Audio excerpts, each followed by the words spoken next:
Welcome to this week's edition of Ask an MS Expert. I'm John Strum, and I'm the host of the Real Talk MS podcast. Each week, Real Talk MS reaches thousands of people in more than 100 countries around the world with the news that people affected by MS need to know.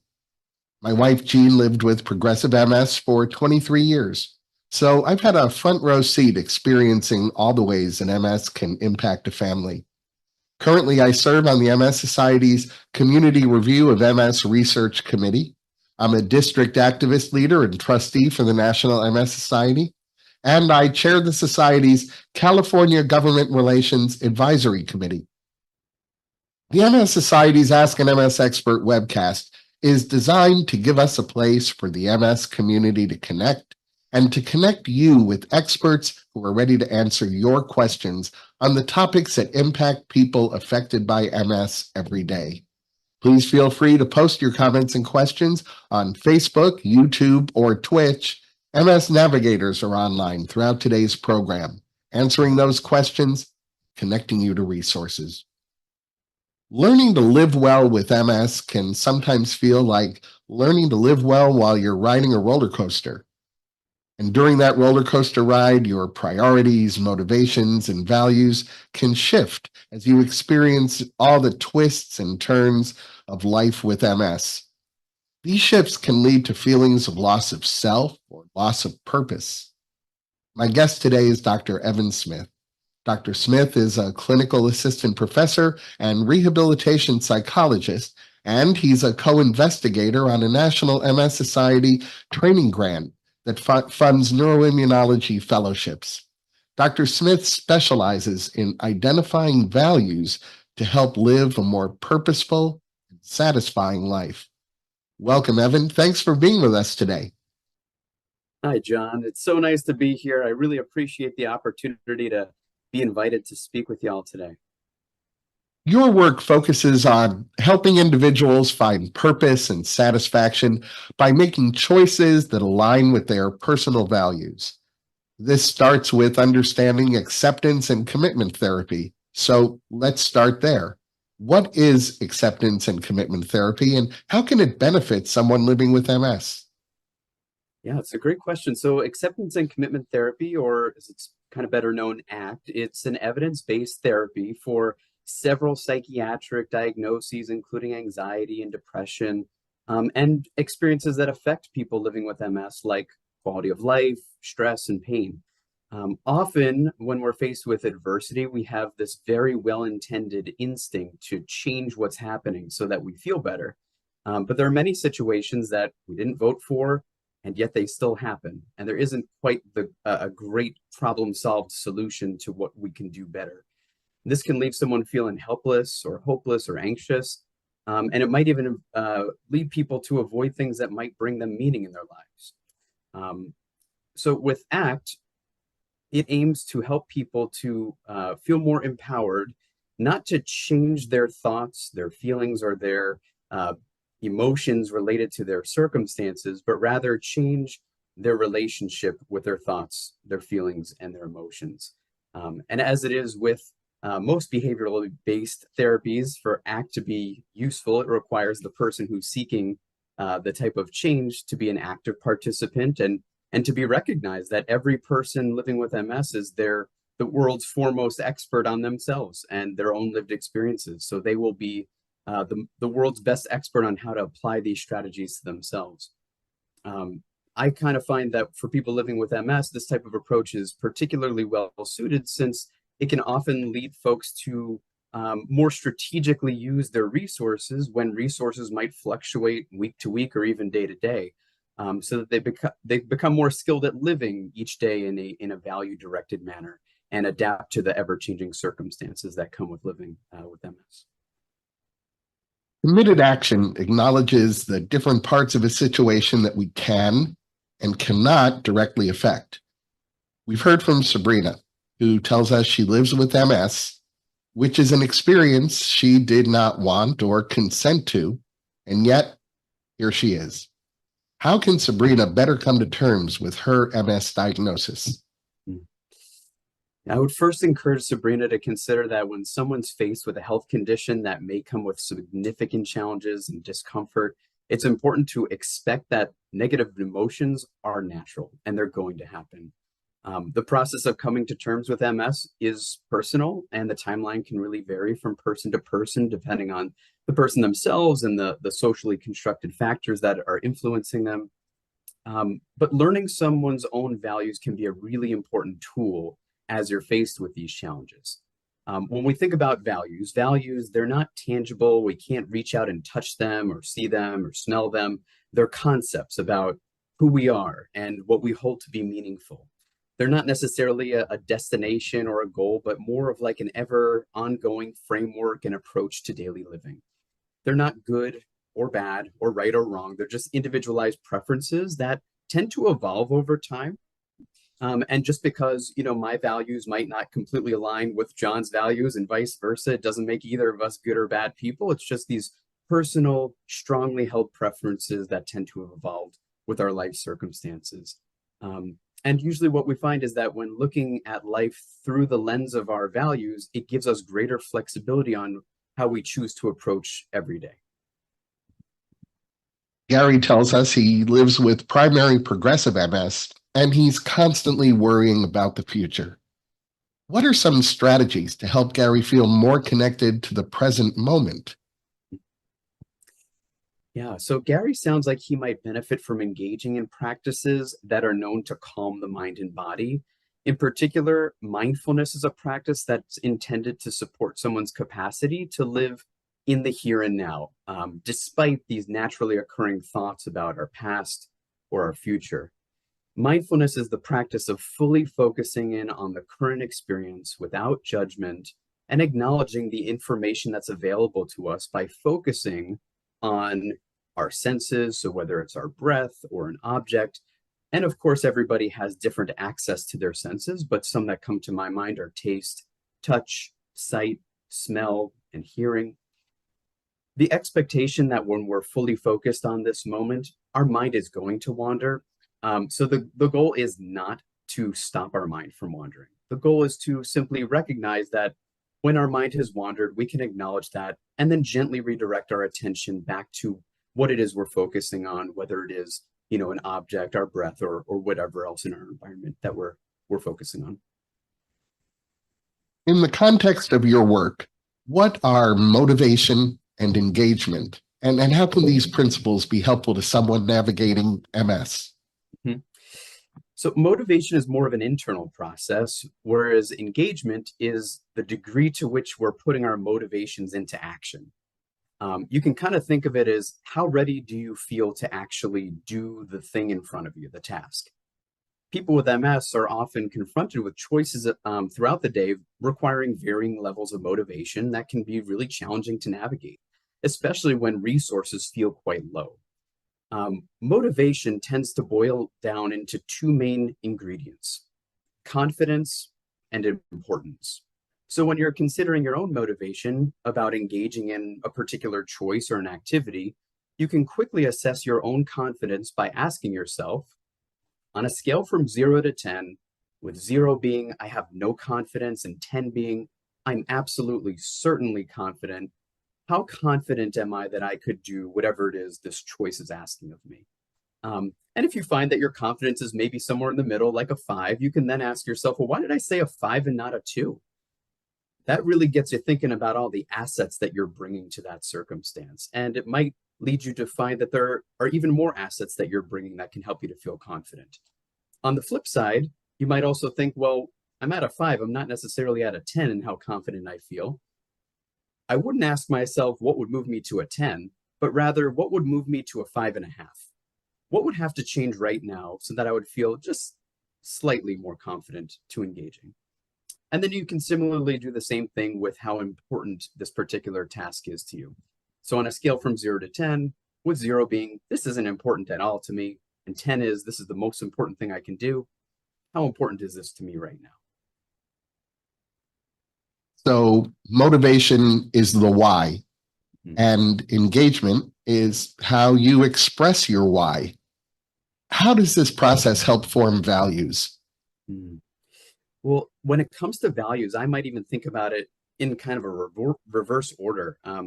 Knowing our most important and deeply held values can give us insight into why something is important or not so important, why we may feel confident or not so confident. When when we can link something that seems on its surface to be somewhat unimportant to one of our more important values, it tends to enhance our motivation to actually engage. So, for example, I don't personally find it rewarding or meaningful that I take my trash out each Wednesday. And sometimes that motivation does not surpass my motivation to continue watching the TV show I'm watching, especially if I'm at the end of like a really compelling murder mystery series. However, if I were to really consider this and take a moment to recognize that it's not just taking the can of trash to the curb, but it's a demonstration of respect for my household, the people in it. It's an act of hygiene and health. There may be some room for me to enhance how motivated I am to pause the show and quickly take it out. Can you tell us what the values compass is? Yeah.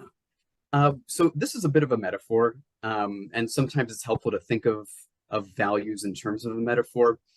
I think of values like a directional compass, north, south, east, and west. Knowing your most important values can serve as a guide to navigate the obstacles that arise on any journey. So if you think about a hypothetical map where you're starting at point A and there's somewhere where you want to get to at point B, but the roads aren't necessarily drawn in and you might be confronted with detours along the way.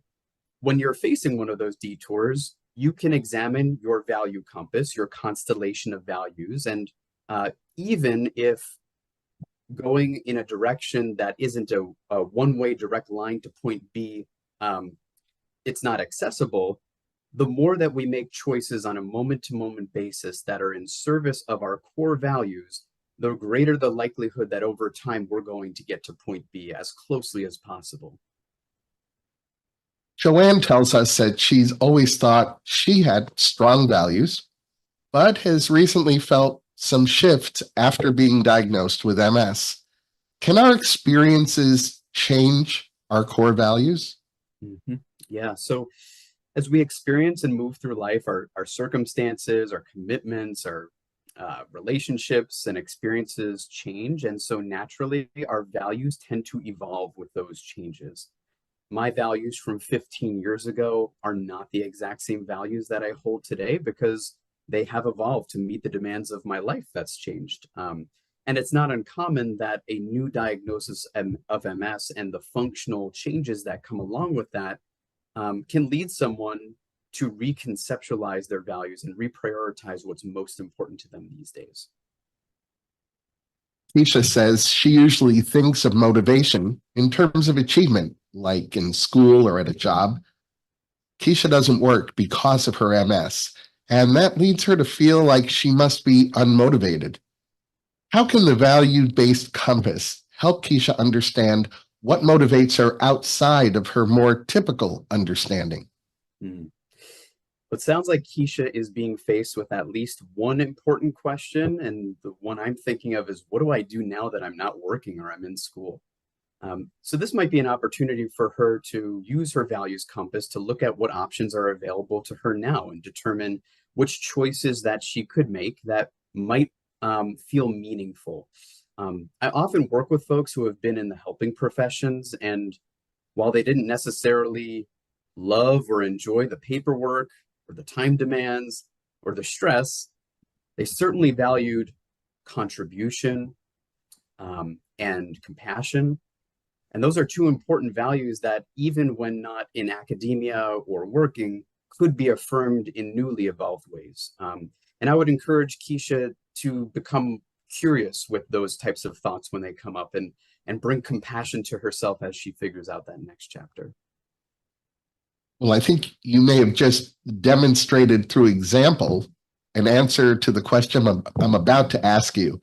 I was wondering how our values work together with our goals. Hmm. Yeah, and they are closely linked. So your values tell you generally which direction you might bring you meaning where you want to go. The goals themselves are the very specific way that you measure how you're going to get there to living the meaningful life that you want. So oftentimes when making decisions about what to do, the answer isn't completely clear. And for the most important decisions we have, we can feel conflicted, and that's relatively common. That conflict is usually an indicator that two or more of our most important values are competing with each other.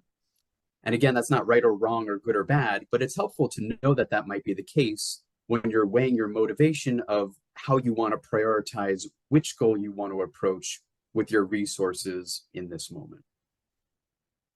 After being diagnosed with MS 5 years ago, Kevin says he often feels listless and wonders where his life is heading. He isn't sure what he values.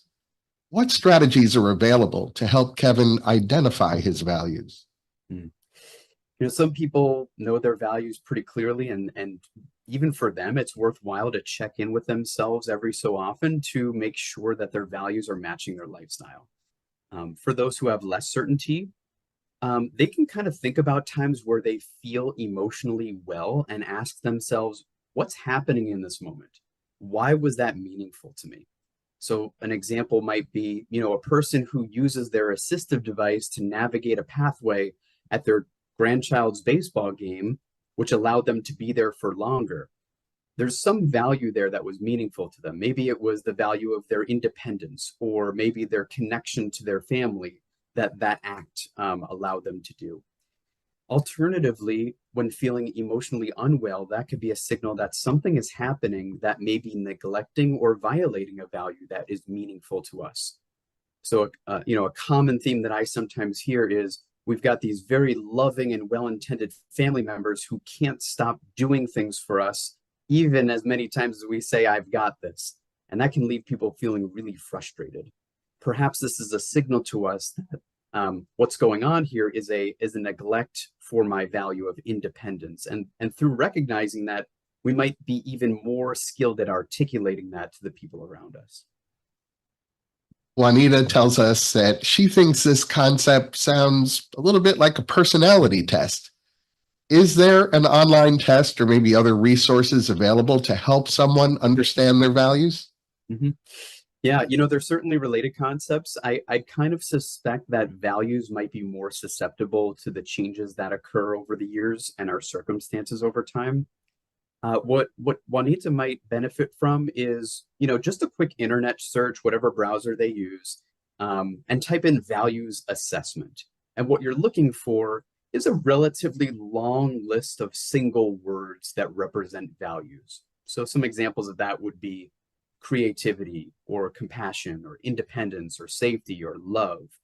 And, if you find a list of 40, 50, 60 values, you can then go through it and start to rank order. What do you feel is most meaningful and important to you these days, within the past couple of weeks as a start? Mindy says her dad has MS, and while he's very important to her, Mindy lives quite far from her parents, and so she doesn't see him very often. This situation makes her sad, and Mindy's wondering if this is a misalignment between her values and her actions. So what would a strong alignment between values and actions look like for Mindy? Hmm. It sounds like there might be some value competition here. Again, very, very natural to happen. And it sounds like the values that I'm hearing might be something like caring, connection, and independence. So she cares about her father, yet she lives far away. Sounds like at some point in her life, maybe she prioritized her independence as she's lived farther away. Though I'm sure naturally she's found ways to be caring and connecting with her father at a distance. Though as these circumstances sound like they've changed, she can now assess how she's really been affirming those values of connection and caring from a distance, and if the actions that she's currently taking are sufficient to feel that they're regularly being fulfilled. And if not, she could ask herself, what would be a 1% change that is accessible to me that I could do that would more embody my values of connection and caring? So, for example, maybe she currently calls her father once a week. What might it be like if she were to video call him twice a week? that might be a 1% change. Well, I'm glad you brought up the concept of competing values because we have a question on that from Lewis. He says he understands his values, but has recently felt that his values, some of them I assume, are competing. Lewis wants to know how he can make room for both or prioritize one competing value over the other. Mm. Yeah. Again, it's just so common. The more important a decision is, the more likely it is we have values that are going to be in competition. Most decisions are not just either or, black or white. There's a lot of gray area. So, we assess and prioritize typically on a moment-to-moment basis. And it's possible that there's an option that we didn't initially consider that honors each of those competing values in a somewhat compromised way. So, for example, if we have the value of safety that's important to us and independence, those can often come at odds with each other. Let's say someone has a goal to get to their mailbox and retrieve their mail, but they have some unsteady gait. One way to stay safe is to not leave the house, just stay on the couch, but that might neglect their value of independence. Now, they could also try their very best to get to the mailbox and support their independence, but that might also leave them at risk of a safety concern. So they could potentially, as much as it's not their favorite thing to do, they might consider using their assistive device, wheeled walker, to make their way to the mailbox and back in a relatively safe way, while also honoring their value of independence. Susan says she knows she values family and relationships, but feels her wife places a higher value on status and wealth. How can two people with different core values find compatibility? Even the people that we're closest to can hold somewhat different values. When there is trust in these relationships, even when there's conflict, a common goal can usually be found. Of course, not right in the heat of the moment, but maybe when the two people have some time, Susan and her wife might sit and compare notes on their values. They might come with a curious mind, an open mind, and this might yield some surprising and maybe even more exciting and connecting information about the two. And it could probably help them to become more skilled at being the partner they want to be for each other. They can likely find better ways to articulate why they're thinking and feeling about a certain conflict with each other and have more productive conversations around conflict. In all likelihood, these values aren't completely opposed, and through some exploration, they can probably find ways to honor both perspectives. So let's say, for example, Susan and her wife live near Susan's family, and her wife has two new job offers. One of them's in town, and the other one is a little bit farther away, maybe 2 hours, but it comes with a higher salary. Perhaps through this process of negotiating their values with each other, there's an approach that honors both perspectives. One version could be taking the higher salary job that's farther away, but committing to visiting family more often. Or maybe taking the job that's nearby, but finally taking a look at the budget and trimming out unnecessary expenses that they haven't had a chance to do yet. Well, you've shared some really important and useful insights about value-based living with MS. What would you say are the top 3 takeaways that you'd like our viewers to remember and use? Yeah, well, maybe in the next week or so, take some time to examine your most important values. Maybe look up a values assessment and spend a little bit of time coming up with maybe your top 5 to 10. That's a really nice place to start. And then considering them as almost like a daily mantra, rehearsing them so that they're fresh on your mind when you come across really complicated decisions. Another point that I would consider is if you want to enhance your own motivation, remember how to measure your own confidence and how important something is to you. And ask what might be something that could change just 1% to move you closer to those values today or even just this week. And then lastly, recognize that we all have natural judgments in our mind. And to some degree, everybody has this. Challenge yourself to choose to come to everyday situations with curiosity about your thinking, your feelings, and your actions.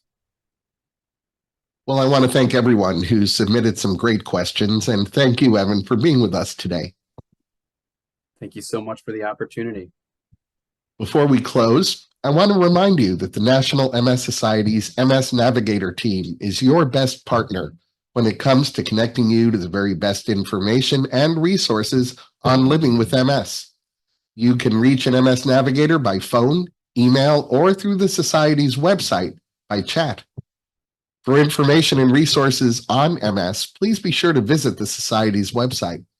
You'll find research updates and news, information on connection programs like self-help groups and MS Friends. You'll hear about ways that you can get involved, and you'll find out about upcoming events that are taking place near you. Remember, you can connect with the National MS Society and others affected by MS on Facebook, Instagram, Twitter, YouTube, and LinkedIn. And I hope you'll join me every week on the Real Talk MS podcast, where I continue the conversation that we start here. You'll find Real Talk MS at realtalkms.com, Apple Podcasts, Spotify, Amazon Music, or wherever you find your favorite podcasts. I'd like to thank Evan for joining us today. Please remember that a recording of this webcast will be available at the Society's website at nationalmssociety.org/MSexpert, as well as on Facebook and YouTube. I hope you'll join us at this same time for next week's edition of Ask an MS Expert. You can always find our upcoming program topics on the National MS Society's website. And now I have a favor to ask each of you. Getting your feedback on today's webcast is important. So if you're watching on Facebook Live, you'll see a link to a survey pinned to the comments section. On YouTube, you'll find that link in the program description. And on Twitch, you can find that link in the chat. Completing the survey makes a real difference. The information you provide helps us continuously improve, and it helps shape future programs. The survey takes just 1 minute, so I hope you'll take a minute to fill it out. On behalf of Dr. Evan Smith and the National MS Society, I want to thank you once again for joining us. Please stay safe and make healthy choices.